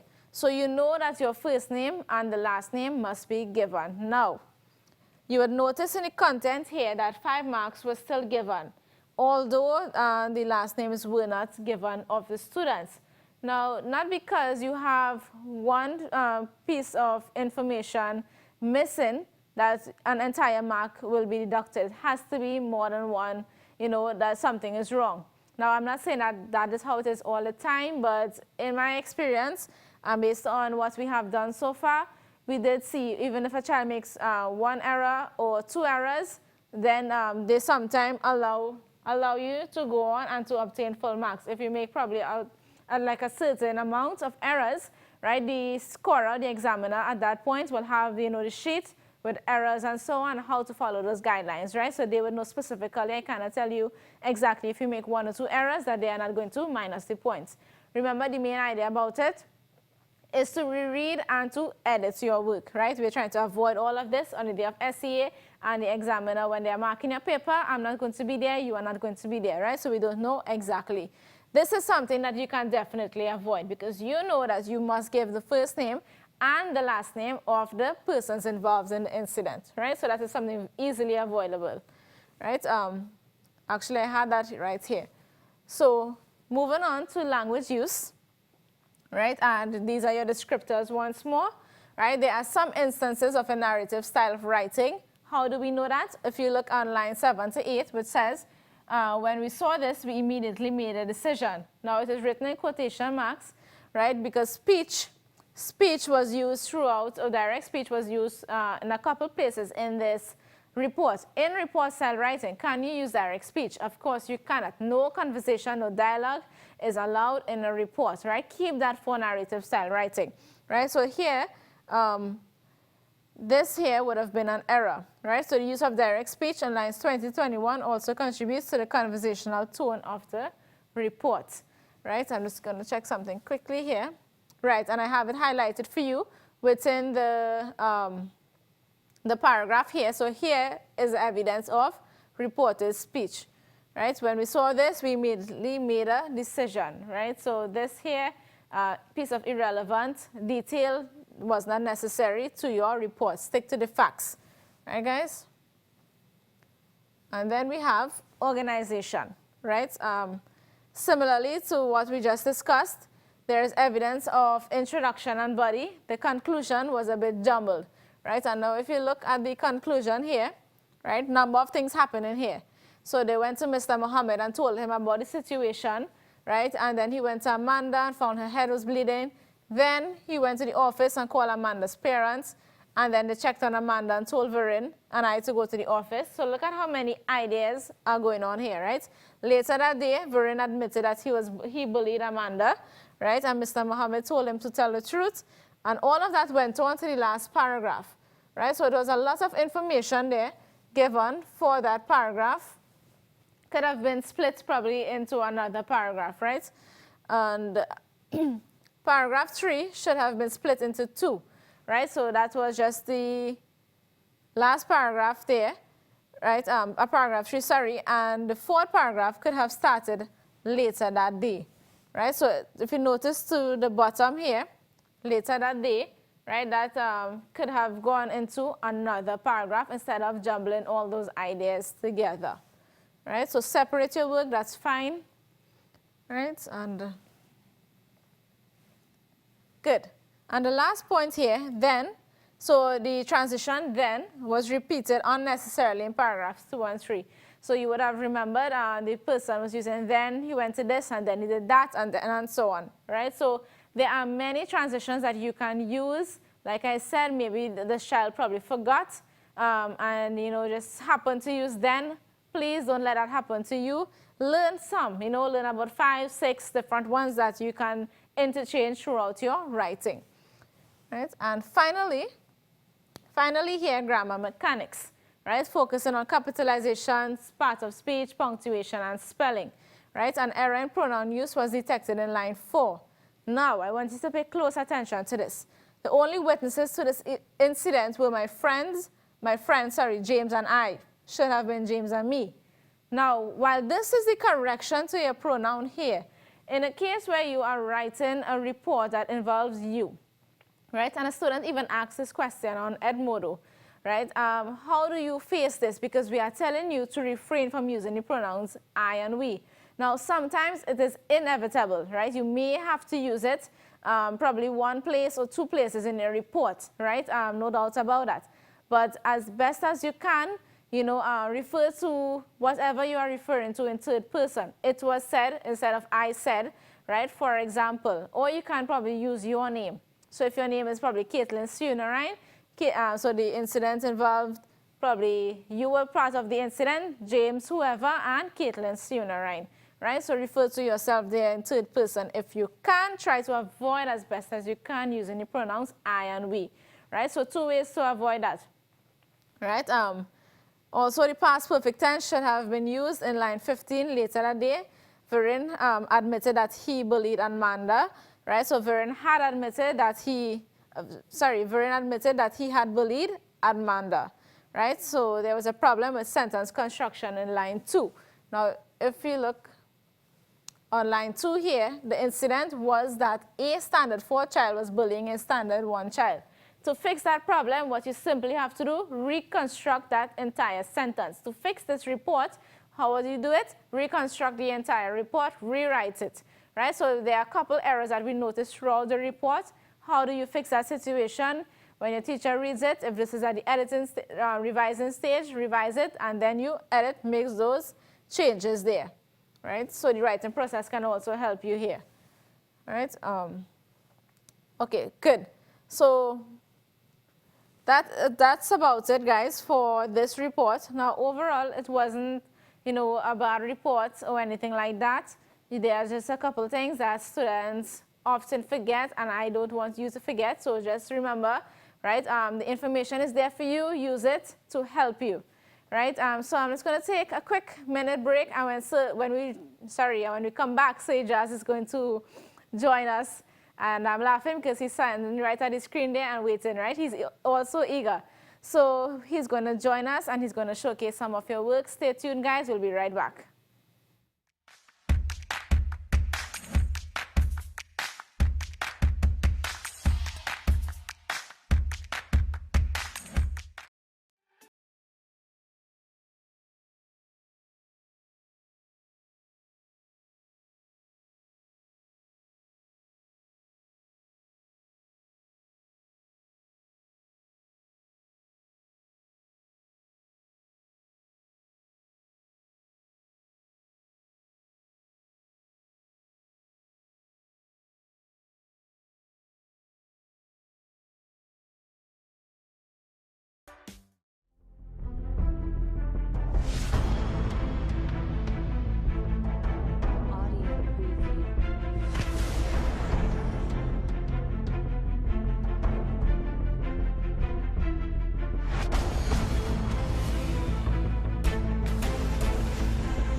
Good evening, Assalamu alaikum, and welcome back to C Results on IBN TV, as well as on the IBN TV Facebook page and the C Results Facebook page. I am Sir Ijaz, and I will be here with you for a few minutes until the end of today's program, reading some of your submissions from the creative writing assignment that was given and completed on Friday. All right, so we've been working on one story for the past 3 weeks, I believe, and there's a particular scenario, and we've done it in this manner so that we can actually, grade a complete narrative piece from our student members on edmodo.com, and then we'll perhaps have time left to do a report-style writing submission as well, one or two, or maybe one broken up again, as we are doing here, so that you can have practice in implementing an entire story. Previously, we used to do it. We just used to give you paragraphs to build on the different concepts and the different skills that Ms. Nyla was teaching you over the course of the past several weeks. So our scenario again is here on our screen. So you're with your father standing in line to pay for your groceries at a popular supermarket. Suddenly, the fire alarm went off. Everyone looked around nervously. Write a story describing what happened and how the situation ended. And so far, we had looked at the introductory paragraph, and we had looked as well at the rising action. And for this submission, the students were required only to write the third and fourth paragraphs, focusing on the climax and falling action. And they were reminded there to just continue from where they left off, right? We want to make sure that all of these paragraphs are flowing, because this week they're actually working on the conclusion for us, and we'll mark those conclusions independently, and then we'll also, put some complete stories together, and perhaps Ms. Nyla might choose to use the rubric as she has done for these example stories that she just did and that she has been doing, and perhaps apply it to one or two of your complete stories as well, right? So the feedback will be very pertinent to you, our viewership. So let's begin reading, and remember, these are, paragraphs that are continued from previous paragraphs as we just mentioned. So yes, you're jumping in here at the climax of the story. So you might have to use your imagination. Those of you who are just watching, and haven't, we don't feature the same writers all the time. You'll only get complete stories from one writer, as we said, if we put them all together at the end, all right? So you'll have to use your imagination to fill in some of the gaps here, and of course, the scenario was given. So you may well imagine what took place before these points in the story, okay? So let's begin. Although I was swallowed by fear, I trusted my dad because he is a retired firefighter and he has the experience in handling drastic situations. So already you can see that in the previous paragraph, perhaps the end of the last paragraph here, the fire, it began, right? Or the alarm was raised, something like that. He started ushering people by asking everyone to form a single file line. This, he said, would make it quicker and effective to evacuate everyone safely to the nearest exit. So this student clearly knows a bit about safety and health and safety, and incorporating that knowledge here into the writing, which is very nice. It makes it quite realistic. We heard a loud cry coming from the back of the building. Help, help, someone help me, please. My dad advised everyone to hustle towards the exit while both of us bolted to the back. Right? We called out, where are you? A weak voice cried as the black smoke thickened. I am here by the deli section. Hurry, hurry. As we approached there, there was a petite old lady on a motor cart. She seemed to be stuck between the aisle and was unable to walk, all right? So distinction here, this aisle should actually be spelled with an A, A-I-S-L-E. It's an error that was made in more than one of the submissions, right? The I-S-L-E is isle as in island, right?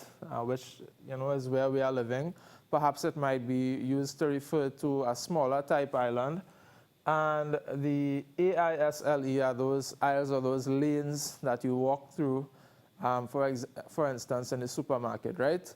So stuck between the aisle and was unable to walk. Her gray eyes were gleaming through the smoky atmosphere with streaks of tears streaming down from her frail and fragile face.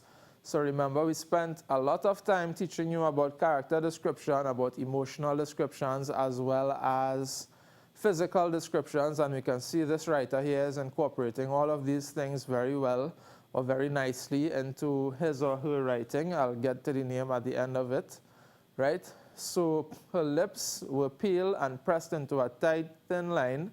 The old lady said, "My name is Clara, kind sir, and my son dropped me off and went to pay his phone bill at the Digicel Pay Center." So very specific here.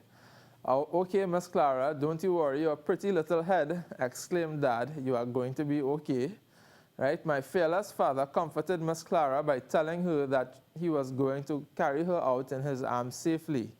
Right? So here, this is not actually direct speech, but this is the author or the protagonist here mentioning what his father said without directly quoting, right? So there isn't really a need there for the quotation marks, so bear that in mind.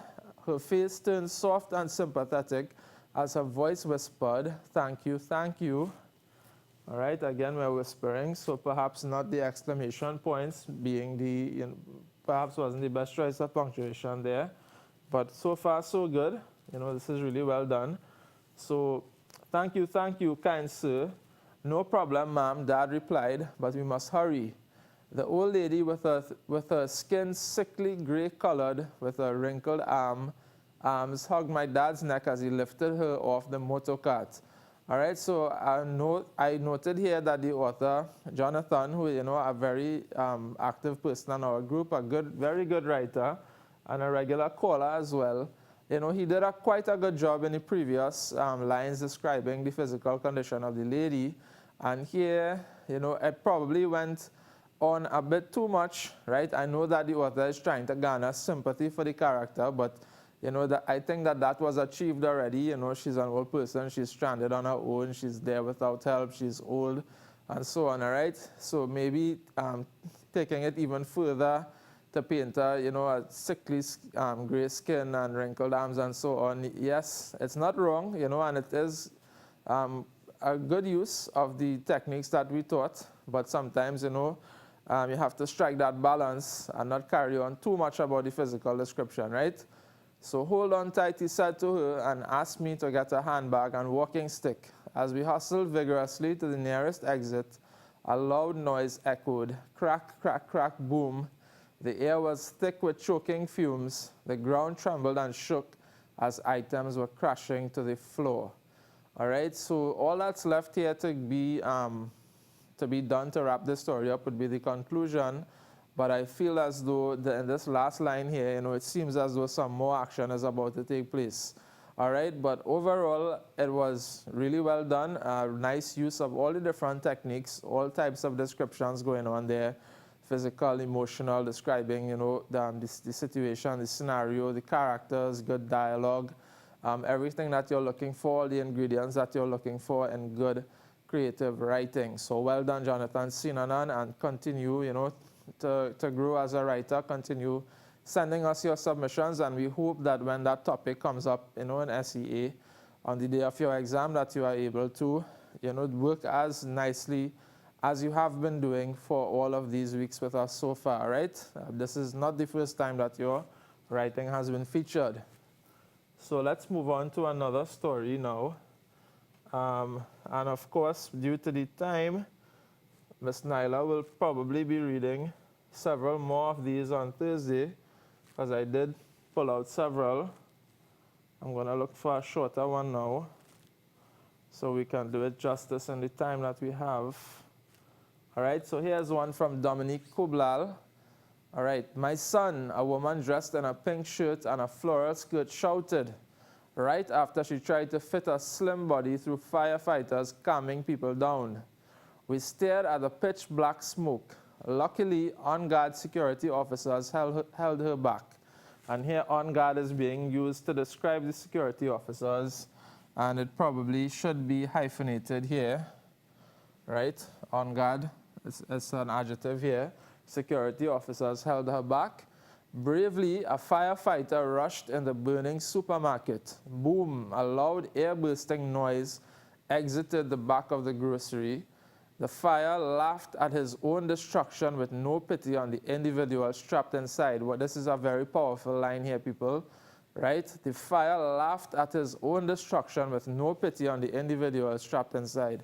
So this writer, Dominique, is likening, the sound of the fire, burning the raging fire, as laughter, right? So the fire is laughing at its own destruction, and that is very powerful. I really like that sentence a lot. The lady cried with a screeching sound as all hope of her son's safety was lost. The other firemen waited with no assurance that their colleague survived. All right, so it's a very grim picture here right now. The people stared like an audience in a movie theater. Very nice use of simile here. When you're at the movies, of course, there's always the annoying people that are talking and disturbing others, but for the most part, everyone is very attentive, looking at the screen, no noise making, not much movement, all right? Drawn to the scene of the fire, hoping the boy and fireman survived, all right? Michael, the mother, shouted, hoping for a whisper of relief from her son. Instead, she only heard the media crowd and her own cries created by the pain she felt in her heart, all right? So she's hoping here to hear something from her son who is trapped inside this burning building, all right? But all she could hear is the media that has arrived, all right? So that's nice imagery there and a very simple close. The crowd, of course, that gathered, that would include onlookers as well as the people retreating, and her own cries created by the pain she felt in her heart. I watched sadly at her, even though all I saw was the outline of a person and their bodies blurry. I felt her pain, all right? So, of course, there are some minor punctuation changes that could be done here, but when we choose or select those complete pieces of work and we apply the rubric to it in full, then we will highlight all of those things as Ms. Nyla has done, all right? But overall, this is very good stuff, very powerful stuff, very engaging, very captivating, and it really makes you wonder, well, what is going to happen next in our story, all right? So I'm seeing they have a couple minutes left. I wonder if there's another short-ish one that we could squeeze in. All right, so here's another by Tiana Andrews. So let's read. As I reached the center of the snack aisle, see again here, this aisle being the island, right? We've already discussed the difference there. The groceries fire alarm sounded. Beep, beep, beep, blared the speakers as it caused persons to go into a frenzy, right? Remember our onomatopoeia. Like crazy ants, customers scampered all over the wooden building. Oof, I exclaimed as a woman the size of a boulder shoved me out of her way. I then fell face first. Not only did I kiss the floor, but the taste of blood circulated in my mouth, all right? So this is really powerful imagery here, right? Not only did I kiss the floor, did she actually kiss the floor? No. She's saying that she fell face first onto the floor, but the taste of blood circulated in my mouth. As I attempted to raise myself off the musty floors, I felt a sharp pain in my left shoulder. Adults and children alike flew past me. Now this should be P-A-S-T, right? The adjective past that describes movement. Oh, sorry, not the adjective, the adverb. It's P-A-S-T. All right, so flew past me. Learn the distinction there, guys. In fear of being injured further, like a piece of paper, I crumpled myself in a ball. All right, so again, nice use of simile here. As I lay as motionless as a corpse, I cried out desperately for help. Unfortunately for me, they were ignored.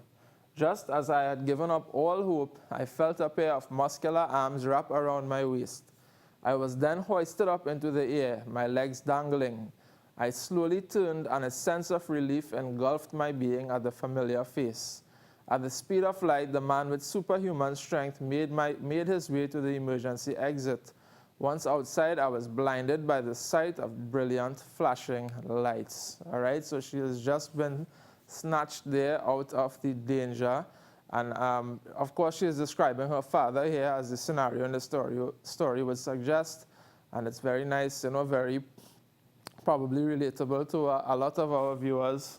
You know, especially as a child, you do indeed look at your father as someone being, you know, almost superhuman in their strength and in their will and their care for you and so on, all right? So this is very relatable stuff.